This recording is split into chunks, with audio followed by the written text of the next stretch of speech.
In November of 1931, a woman named Eliza Crane passed away in a charity hospital in Pittsburgh, Pennsylvania. She was 83 years old, with no surviving family. She had no property. She owned almost nothing. Almost. What she left behind was a spoken account, 3 sessions recorded by a county social worker named Dorothy Hadley over 2 weeks in October of that year. Hadley typed the transcripts, filed them, and moved on to her next case. Those pages sat in a cabinet at the Allegheny County Welfare Office for 40 years, before a historian named Charles Fenwick discovered them in 1971 while searching through Depression-era displacement records. What Fenwick found in those 41 pages stopped him cold. Eliza Crane was not simply an elderly, indigent woman with a hard life story. She was something far more specific. She was, as best as Fenwick could verify, the last surviving person born in the town of Creston Ford, Pennsylvania, a town that, by the time Eliza gave her testimony, had been physically swallowed by the earth beneath it. Not metaphorically swallowed, but literally buried. Houses, the church, the market square, the grist mill, the cooperative granary, the common water system, all gone from the surface as completely as if they had never existed. In those transcripts, Eliza described what Creston Ford actually was before it disappeared, not what the county tax records said, not what coal company filings reflected, but what she had lived through in that valley before the ground opened and pulled everything down. Once you understand what she was describing, you begin to understand why Creston Ford was erased from the documentary records so completely. What had existed in that valley was not supposed to exist, at least not according to the economic model industrial capitalism insisted was the only viable way to run a community, not according to the story companies, courts, and newspapers told about progress in 1900. This is the story of Eliza Crane, the last woman born in a buried city, and what she remembered that almost nobody else recalled long enough to tell. Creston Ford was founded in 1821 by German and Scots-Irish settlers who had pushed west from Lancaster County into a narrow valley in southwestern Pennsylvania. Hemmed in by cold black ridges and threaded through by a small river the settlers called Crane Creek. On paper, it looked like dozens of other Appalachian townships, whether general store, a grist mill, a church, a schoolhouse, a blacksmith. It appeared in county tax assessments and census returns every decade from 1830 through 1880. But those records completely failed to capture the actual economic logic by which the town ran itself. Eliza Crane, speaking to Dorothy Hadley in October 1931, described a system her grandfather, Wilhelm Crane, had helped formalize when the settlement was young. A system that survived 3 generations, modified as needed, but structurally continuous. The people of Creston did not use money for most of what they needed. They used what Eliza, in her 83-year-old vocabulary, called the reckoning. The reckoning was a ledger system. Every household maintained an account in the town's common ledger, kept by an elected committee of 5. Labor, goods, and skills contributed to the community were credited. Draws on community resources were debited. No coin changed hands internally. No interest accrued. The mill ground everyone's grain at a standard credit rate. The blacksmith worked at a standard credit rate. When a family needed a structure raised, the community provided collective labor, and the household's account was debited over the following years. The common granary held a reserve any family could draw from in a bad harvest or illness year. Eliza described this not as charity and not in political terms. It was simply how things worked in Creston Ford. What that meant in practice across a full year was something like this. In spring, when planting labor was needed, households drew from the common pool. In harvest, they contributed back. In winter, when a family's stores ran short, the granary opened and a debit was recorded. When a child was born and a mother could not work for weeks, the ledger absorbed that gap. When a man broke his leg felling timber and spent 2 months unable to contribute, nobody came for rent. His account went into deficit, and the community continued feeding his family. The debt was real. It was recorded, but it was owed to the community, not a creditor with foreclosure options. Eliza described this without sentiment. She described it the way you describe a water pump. Here is how you prime it. Here is how much pressure you need. Here is what happens when the seal wears out. She had grown up inside it. It was machinery to her, not ideology. By her account, this system had made Creston Ford materially more stable than any comparable community in the surrounding region for most of the 19th century. She described no instance of starvation in her memory, or her mother's or grandmother's. Families that lost their primary earner were sustained through the ledger without anyone going hungry. When the financial panic of 1873 hit rural Pennsylvania, it passed through Creston Ford, with less damage than surrounding townships. The community's primary needs were not denominated in external coin that disappeared when markets contracted. While Pittsburgh wage workers lost everything because their livelihoods depended entirely on cash wages that evaporated overnight, Creston Ford's internal economy kept functioning. The grain still grew. The ledger continued to balance. The community sold timber and surplus grain externally and purchased manufactured items. But that cash was managed collectively through a common fund, limiting exposure to monetary shocks. The contrast with neighboring communities during those years was visible enough that Eliza's mother had spoken about it explicitly. The township of Harker's Ridge, 6 kilometers north of Creston Ford, lost over a third of its population in the 2 years following the 1873 panic. Fenwick found census data to support this. Families that had borrowed against future cash crop prices found themselves unable to service debts when grain prices collapsed. The Harker's Ridge General Store, which had extended credit against expected wages, went under in 1874. The blacksmith left in 1875. The mill changed hands twice in 3 years, as successive owners failed to make it profitable. Creston Ford's mill did not change hands. The blacksmith did not leave. The general store, which handled only external currency transactions for goods the community could not produce, contracted but survived because the community's baseline needs were still met through the ledger. And the ledger did not care what grain was selling for in Philadelphia. Eliza described the ledger mechanics with a specificity Fenwick found compelling: how disputes were handled when accounts fell into persistent deficit, committee meetings, arguments, sanctions, specific families, specific resolutions. Not a paradise, a functioning system with the friction any functioning system produces. And then she described what began in the late 1880s, and everything shifted. The Pennsylvania coal industry had been pushing westward through the Appalachian ridges since the 1840s. By the 1880s, major coal syndicates backed by Eastern Railroad capital were acquiring mineral rights across southwestern Pennsylvania. They did not always acquire surface rights. They only needed what was beneath. Creston Ford's founders had homesteaded surface land in 1821. What they had not understood was that subsurface mineral rights could be held and conveyed entirely separately. The coal beneath their feet did not belong to them just because the surface did. By the time anyone in Creston Ford understood this, a syndicate called the Keystone Mineral Trust had quietly acquired the subsurface rights to most of the Crane Creek Valley through transactions with absentee heirs and speculators conducted over the previous decade. Eliza described the first company agents arriving in Creston Ford around 1887 or 1888. She was in her late teens. Men in clean suits from Pittsburgh carried document folders. They explained that Keystone intended to begin extraction operations beneath the valley. They framed it as an opportunity, royalty payments, wage employment.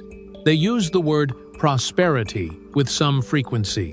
What they did not say with anything approaching clarity was what large-scale underground extraction would do to the surface above.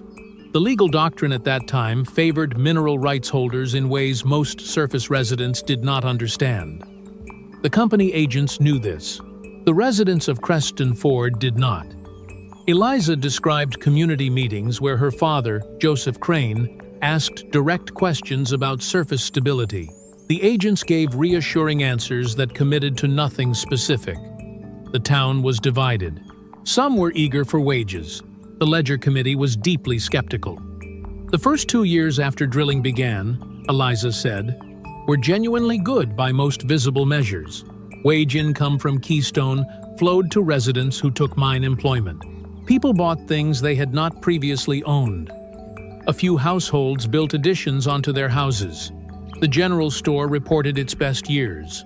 There was a mood Eliza described as excitement, the particular excitement of a community that suddenly encountered a scale of cash it was not accustomed to.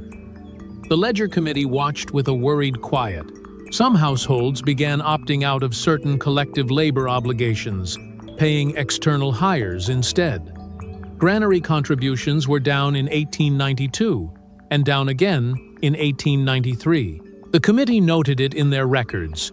They passed a resolution urging continued participation. Nobody was compelled. The system had never worked through compulsion.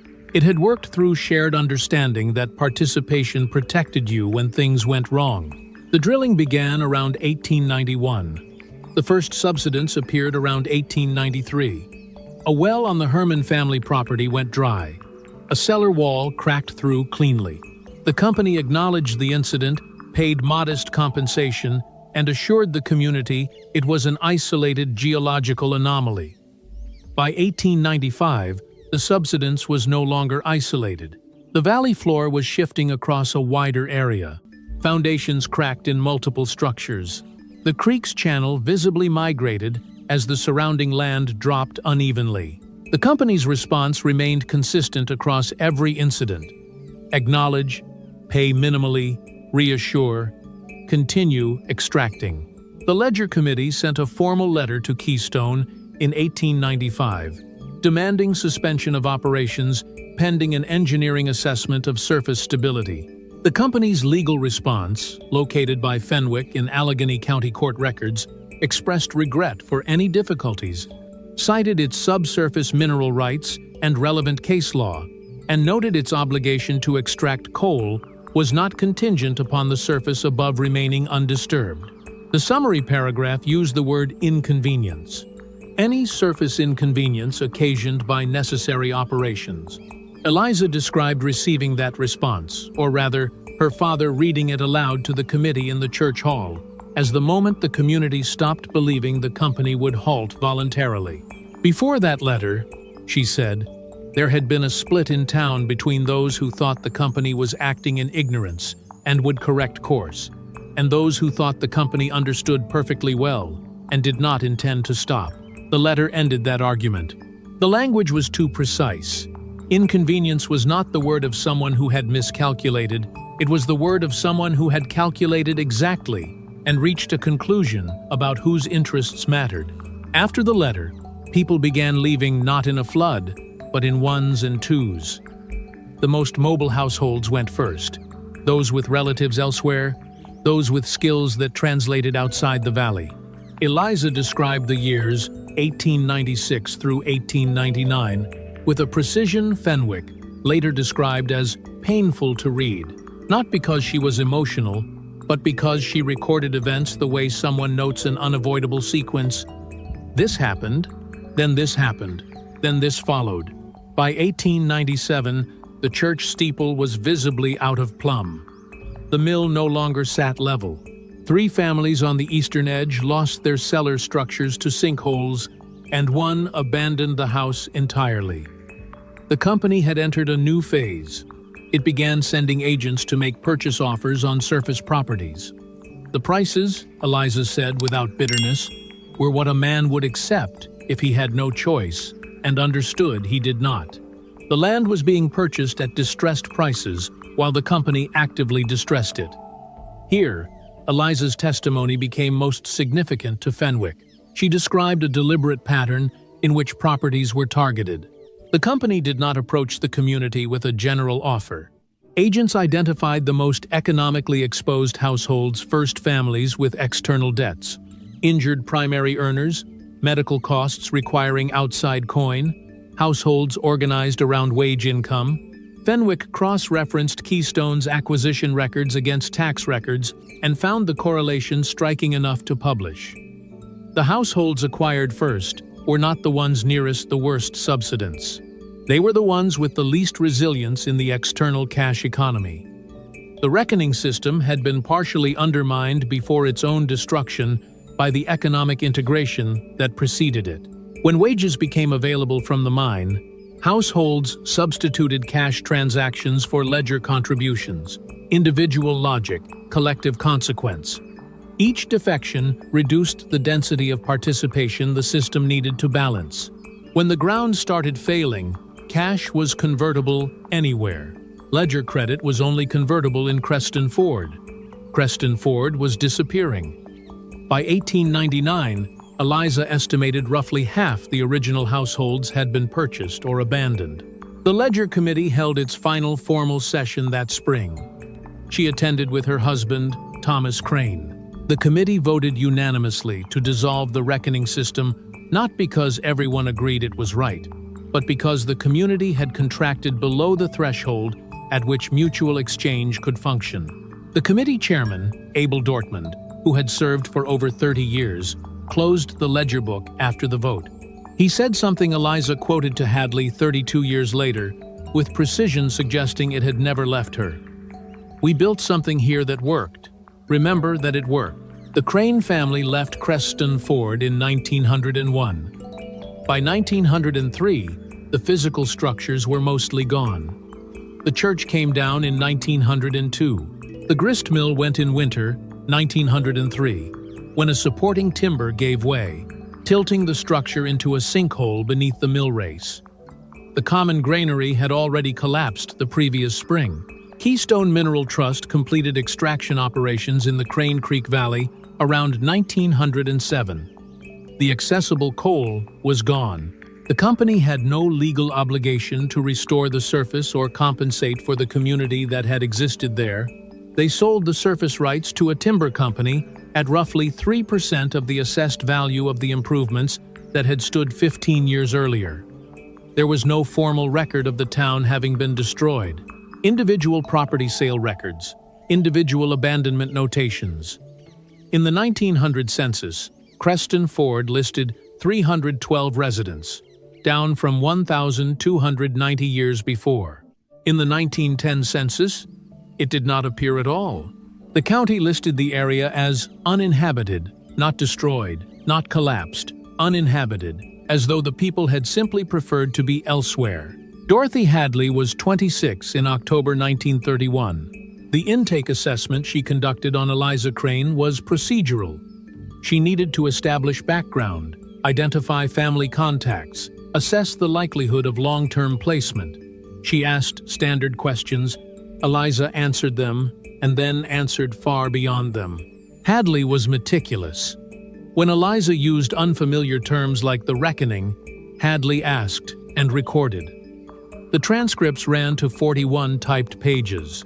She filed them, closed the case when Eliza died in November, and left county service in 1934. She died in 1968. The transcripts nearly did not survive. The Allegheny County Welfare Archive containing them was scheduled for records destruction in 1968 under a routine retention policy.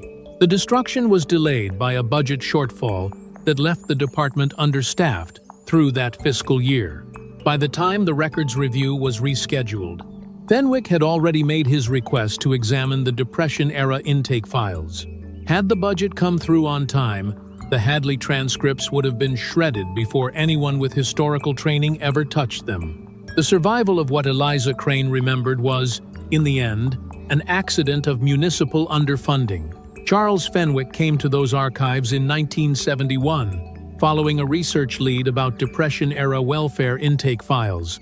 He was a labor historian at the University of Pittsburgh, 44 years old, deep into research on industrial displacement in early 20th century Pennsylvania.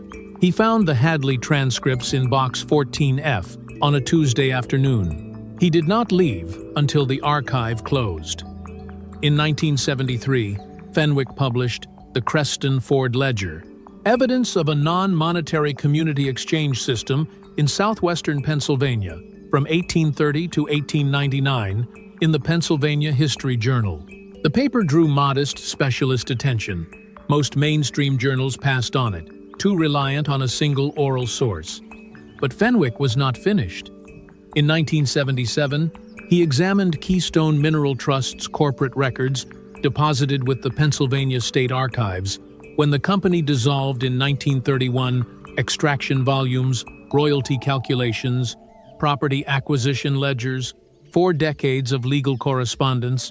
What those records contained almost no documentation of was the human community that had existed above the coal. 1,200 people who had lived in the Crane Creek Valley for 80 years appeared in those records almost exclusively as individual property acquisition line items. No acknowledgement that Creston Ford had been a functioning community with established systems for 3 generations. It appeared as terrain land above coal, surface to be managed on the way to the resource below. Fenwick argued this was structural, not merely callous. The framework within which Keystone operated contained no category adequate to describe what Creston Ford was. Categories existed for surface property, individual transactions, wage, labor, market-denominated value, nothing for a multi-generational mutual credit system, a common granary held as collective property, a common fund managed by an elected committee. What the framework could not see, it could not be held accountable for destroying. The damage done to the community was real by every human measure. It simply was not real by the only measures the applicable law recognized. This argument gives the story of Creston Ford its significance beyond local history. What happened in the Crane Creek Valley was not isolated. Fenwick argued it was a template, a representative example of a pattern operating across Appalachian communities with sufficient frequency to deserve systematic understanding. The TVA displacement projects of the 1930s relocated over 125,000 people from communities across 4 states. Historians examining that record identified the same structural pattern Fenwick found in Creston Ford. Community economic arrangements that were non-market in character appeared in TVA administrative records primarily as practical complications rather than functioning systems whose destruction imposed real costs. You could calculate the market value of a farmhouse and compensate for it, but you could not calculate 3 generations of mutual labor obligations, shared land knowledge, credit relationships that had sustained households through crises for decades. No market price, unpriced, uncompensated, invisible. Eliza Crane, in her second session with Hadley on October 14, 1931, described what she had lost when Creston Ford went under not the house, but something she called the knowing. She said, "We knew what we were worth to each other, not in dollars, in work and time, and what you had done, and what you had been given. You knew where you stood in the whole of it. After we left, I never knew again where I stood." Hadley underlined that last sentence in her notes. It is the only place in the 41 pages she did that. Fenwick reprinted the underlining in his 1973 paper without comment. He did not need to. The sentence does its own work. Eliza was not describing nostalgia for a simpler time. She was describing a specific form of economic legibility that the cash economy she moved into for the next 3 decades did not provide. In the reckoning, your position was known. It was recorded. It was shared. It was stable, in a way, a wage worker's position in an industrial city in 1901. Fundamentally was not. She spent 30 years between leaving Creston Ford and entering the charity hospital working in domestic service in Pittsburgh. She had wages. She had rent receipts. But she described those 30 years with a flatness Hadley noted in her intake summary: patient presence, stable but functionally detached from present circumstances, making frequent extended reference to early life in the rural community. By November 1931, Eliza had no savings, no property, no family, no pension. 30 years of labor consumed entirely in rent and food in the charity hospital because there was nowhere else to be. Thomas Crane had died in the 1918 influenza epidemic. Their 2 children had died in childhood.